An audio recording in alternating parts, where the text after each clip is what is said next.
Hello students, welcome back to our YouTube channel NV creator. हमने last lecture में Rodrigues formula for लेग्रे polynomial के बारे में डिस्कशन किया था ना।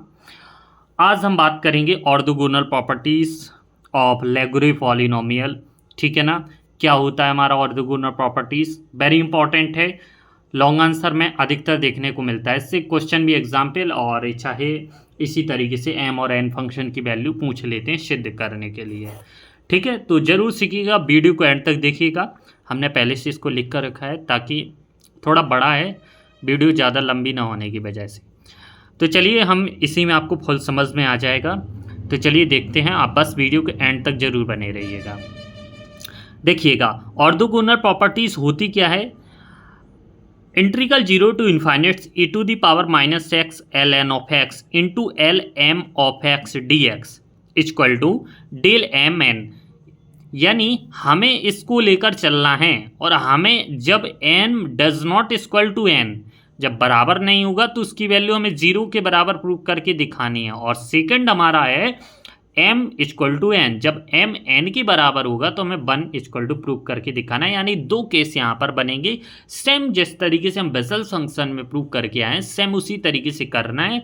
बस आपका हमने बताया कि जनरेटिव फंक्शन को, हर आपके जनरेटिव पॉलिनोमियल के जनरेटिव फंक्शन आपको याद होनी चाहिए। ठीक है, तो चलिए हम शुरुआत करते हैं वीडियो को बिना किसी देरी के। तो फ्रॉम जनरेटिव फंक्शन, हमारा जनरेटिव फंक्शन क्या होता है लेग्रे पॉलिनोमियल का, summation m equal to zero की पावर इन्फाइनेट्स। यहाँ पर m हम इसलिए ले रहे हैं ताकि हमें m और n यहाँ पर दिख रहा है। ठीक है ना, हमें m, तो हम m को लेकर चलते हैं। m इक्वल टू 0 की पावर इन्फाइनेट्स s की power n L M of x। ठीक है, इक्वल टू 1। अब देखिए यहाँ पर हम t लेकर चलते थे, तो यहाँ पर जब हमने s पुटअप किया है तो यहाँ पर भी s आएगा। तो 1/1 minus S expansion of minus x S, अब डिवाइड बाई 1 माइनस एस, इसको दे देंगे हम इक्वेशन नंबर फर्स्ट। ठीक है, अब आगे देखते हैं हम।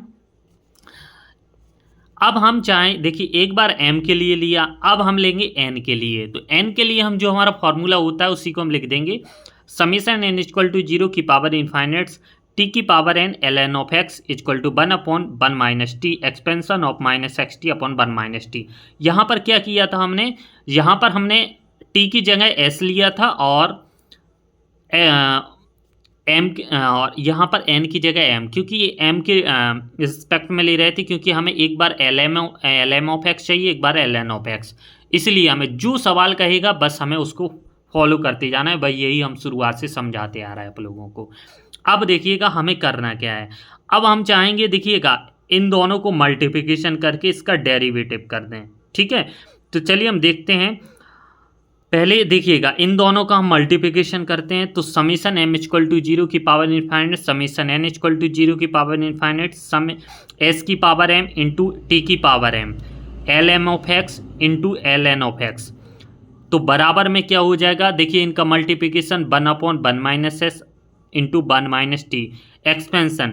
जब ये पावर इनकी, देखिए एक्सपेंशन का मतलब होता है ई की पावर मल्टीप्लिकेशन में क्या होती है, ऐड होती हैं। ठीक है ना, इसलिए ये पावर ऐड हो चुकी हैं।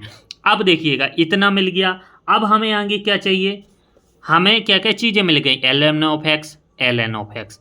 अब हमें चाहिए, देखिएगा यहाँ पर आते क्या चाहिए, e to the power minus x. कुछ नहीं करेंगे, दोनों पक्षों में हम e to the power minus x का मल्टीप्लिकेशन कर देंगे।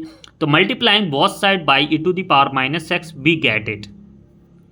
तो एज इट हम इसको लिखेंगे समेशन m इक्वल टू 0 की power infinite summation n equal to 0 की power infinite e to the power minus x x s की पावर m टी की इंटू टी की power m L M of x into L N of x equal to 1/1 minus x into 1 minus T expansion of. अब देखिएगा e to the power minus x का हुआ, तीनों power हमारी add हो जाएंगी, तो तीनों पावर को हमने ऐड में लिख लिया है।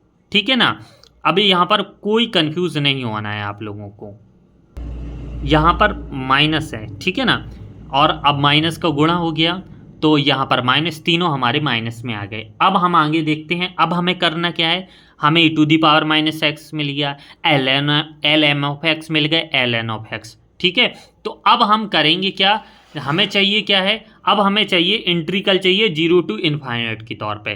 तो हम क्या करेंगे, उसका इंटीग्रेशन करेंगे लिमिट लेके। ठीक है, तो देखते हैं आगे। तो हमने क्या किया, लिखा है integration both side with respect to x from, किसके रिस्पेक्ट में लेना है, एक्स के, और 0 टू इन्फाइनाइट। तो हमने समीशन, अब हमने दोनों समीशन को एक साइड लिख दिया, एम और एन इक्वल टू 0 इन्फाइनाइट्स।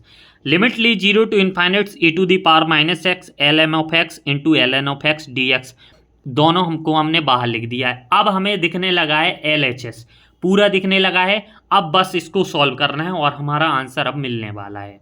तो अब हम देखिएगा, यहाँ से हम वैल्यू पुटअप करते जाएंगे। तो यहाँ पर देखिएगा एस की power M into L M of x, इसकी वैल्यू हमने, पूरे की वैल्यू हमारी जो थी तो हमने इसको लिख दिया है राइट हैंड साइड में। अब जो हमारी पावर थी ना, अब हम इसमें से माइनस कॉमन लेते हैं, माइनस एक्स कॉमन लेते हैं। ठीक है, तो यहाँ से माइनस एक्स कॉमन लिया तो अंदर क्या बचा, 1 plus s upon 1 minus S, यहाँ पर टी अपॉन 1 माइनस टी। ठीक है, अब हम इसको पूरा सॉल्व कर रहे हैं। तो इसको एज इट ज्यों का त्यों लिखा, expansion of minus x common लिया तो ये हमारा इतना बचा। अब चूंकि देखिएगा ये हमारी पावर में है, पावर में है। ठीक है, अब हम क्या कर देंगे, इसका इंटीग्रेशन कर देंगे। तो e to the power x का इंटीग्रेशन क्या होता है, e to the power x upon उसका पूरा डिफ्रेंशिएट कर देते हैं। ठीक है ना, तो एक्सपेंशन ऑफ पूरा हमारा ये लिख जाएगा। अब इसका जो डिफ्रेंशिएट क्या होगा, x का 1 हो जाएगा और इस हमारा पूरा ए फंक्शन आ जाएगा। तो नीचे लिख दिया लिमिट, और हम यहाँ से लिमिट लेंगे 0 टू इन्फाइनाइट। अब हम देखिएगा, हम रखेंगे e टू दी पावर 0 की वैल्यू हमारी तो 0 हो गई। अब नहीं, e to the power infinites की वैल्यू हमारी क्या हो गई, 0। अब e to the power minus minus plus, e to the power 0 की वैल्यू हमारी क्या हो गई, 1। यहाँ पर e to the power infinites equal to 0, e to the power 0 equal to 1। तो यहाँ आपको समझ में आ गया, यहाँ पर 1 आ गया। और हमारा चल क्या रहा था, देखिएगा बचेगा क्या लास्ट में, ब्रैकेट में हमने कॉमन लिया था 1 plus s upon 1 minus S into t upon 1 minus t. ठीक है ना, upper limit minus lower limit ली, और ए हमारा कोफिशिएंट में है तो कोफिशिएंट वाला हमारा ए आ चुका है। क्यों, हमने ये माइनस में था, ऊपर जाएगा तो हमारा प्लस में तो हो ही गया। ठीक है, ये डिवाइड में है। अब हम देखिएगा, इसका हम मल्टीप्लिकेशन कर देते हैं तो हमारा ये आएगा, चूंकि अपॉन में चल रहे थे है ना, इसके 1 अपॉन, तो ऊपर गए तो क्या है, माइनस में आ गया। अब हम अंदर इसका एक्सपेंशन कर देंगे।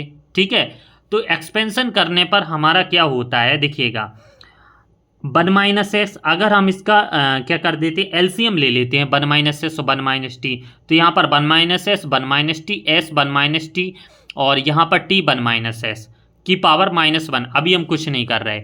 अब हम यहाँ से 1 upon 1 minus S 1 upon 1 minus T plus, यहाँ पर कट पिट जाएगा और हमारा क्या बचेगा, एस बचेगा। ठीक है ना, तो अब हमारा क्या है, इनवर्स में है 1 अपॉन बचेगा, तो हमारा क्या हो जाएगा, इसको तोड़ेंगे तो हमारा क्या आ जाएगा, plus S 1 minus T plus T 1 minus S. इसका जब सॉल्यूशन करोगे तो हमारा इतना 1 अपॉन आएगा, और चूंकि ये मल्टीप्लिकेशन में तो हम इसको यहाँ पर लिख दिया है।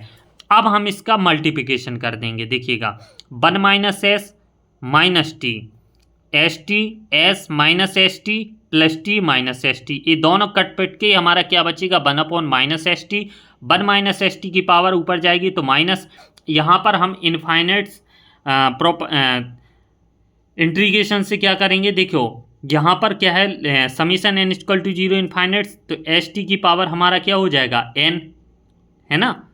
तो हम जो लेकर चल रहे थे summation M N equal to 0 की पावर इन्फाइनाइट्स, इसको जो एडिट लिख दिया बराबर में, क्या आया हमारा, समीशन एन इक्वल टू 0 की पावर इन्फाइनाइट्स एस की पावर एन इंटू टी की पावर एन। इसको इक्वेशन नंबर 3 दे देंगे। अब हम केस फर्स्ट लिखेंगे जब एम की वैल्यू एन के बराबर है, तो जहाँ जहाँ इसमें एम लिखा है वहाँ पर एन लिख दीजिए, या जहाँ पर एन है वहाँ पर एम। तो हमने क्या किया, यहाँ पर पूरे में एम लिख दिया है। अब हमने क्या किया है, इनके कोफिशिएंट को कंपेयरिंग कर दिया है। तो कंपेयर एस की पावर एन कैंसिल, टी की पावर एम कैंसिल, क्या बचा, ए फंक्शन बचा, यहाँ पर बचा 1। तो जब इसका होल स्क्वायर हो जाएगा, हम इसको इस तरीके से लिख सकते हैं, integration 0 to infinite e to the power minus x L N of x into L N of x equal to 1 when M equal to N. अब हम सेकंड केस लेंगे जब एम की वैल्यू एन के बराबर नहीं है, तो हम थोड़ी सी भाषा लिख देंगे। Now comparing the infinite series on the both side above the relation third, be observe that the power of s and t are equal to right side, so the terms containing s की power n into T की power n, जहां पर m does not equal to n, must be the vanish on the left hand side.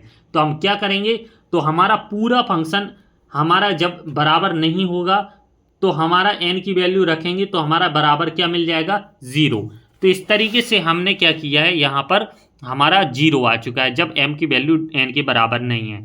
अब हमारे last में क्या था, del लिखा था, जो कहलाता है हमारा क्रोनोकेकर डेल्टा, जहाँ पर डेल एम एन। तो इसको हम इस तरीके से लिख सकते हैं और यही हमारी ऑर्थोगोनल प्रॉपर्टीज होती है।